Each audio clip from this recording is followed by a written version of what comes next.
The Salvation Army supports one person in need every 17 seconds. And a survey conducted by the Salvos revealed 1 in 2 people don't use heating and 43% can't afford menstrual products or soap. Well, joining us live is Bruce Harmer, the Head of External Communications and Government Relations for the Salvation Army.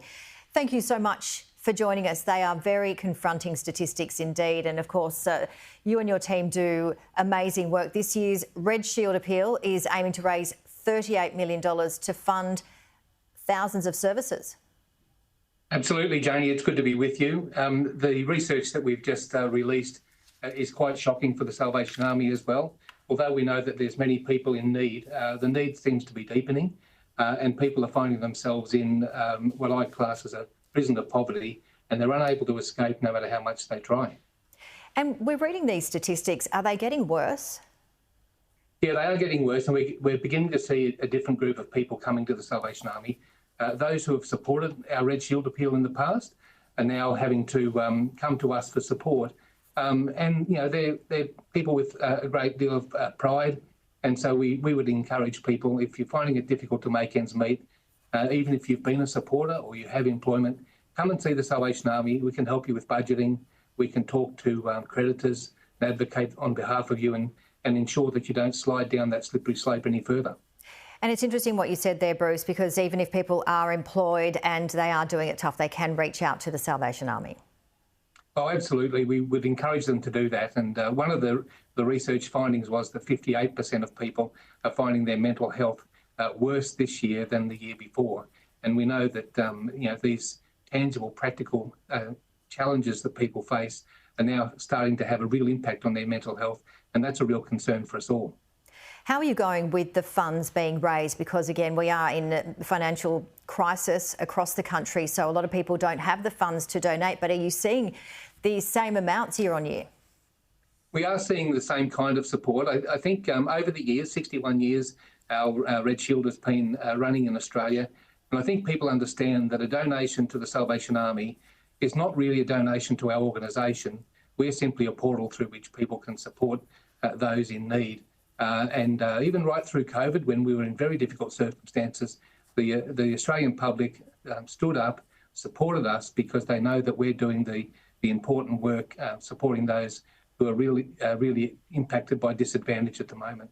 So our numbers are good this year, but we have 1 day left before the end of the financial year, and we would encourage people, if you'd like to support us, please visit our website, salvationarmy.org.au, or give us a call on 137258, 13-SALVOS, make a donation there, and we'll pass that on to someone in real need.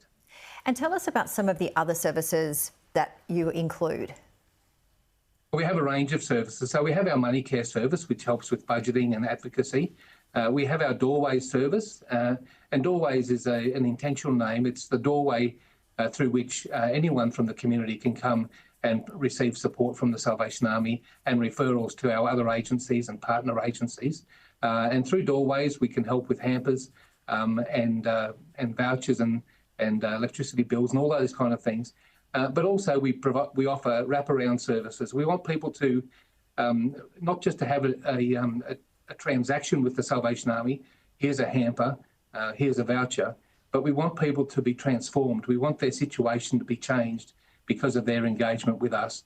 And so it's very much about ensuring that people, when they do come to the Salvation Army, don't just get that transactional support, but they get that transformational support, a place where they can feel they belong, a place where they're seen, a place where they're heard, a place where they can feel loved and cared for. And that's the work of the Salvation Army right across this country. And we know it's not immune. It can happen to anybody. We can all lose our job. We can all be in a situation where we need support, big or small, and for a long length of time or a short length of time.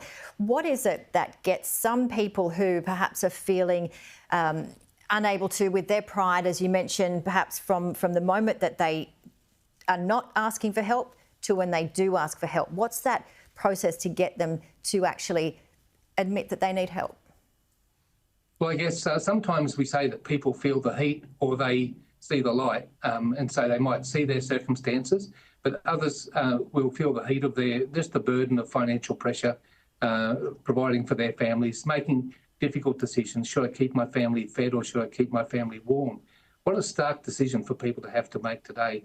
But when they come to the Salvation Army through doorways, they actually do it on their phone, Janie. And so in the comfort of their home, wherever they are, they can phone the Salvation Army and be assessed.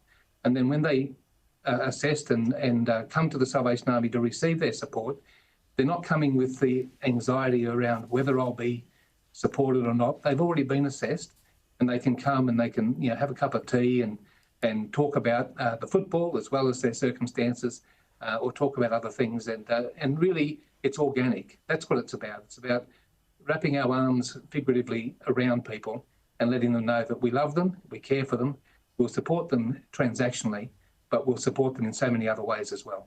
Bruce Harmer, thank you so much for joining us on Sky News, and we hope that you get all of the funds raised, and congratulations to all of the work that you and your team do. Thank you.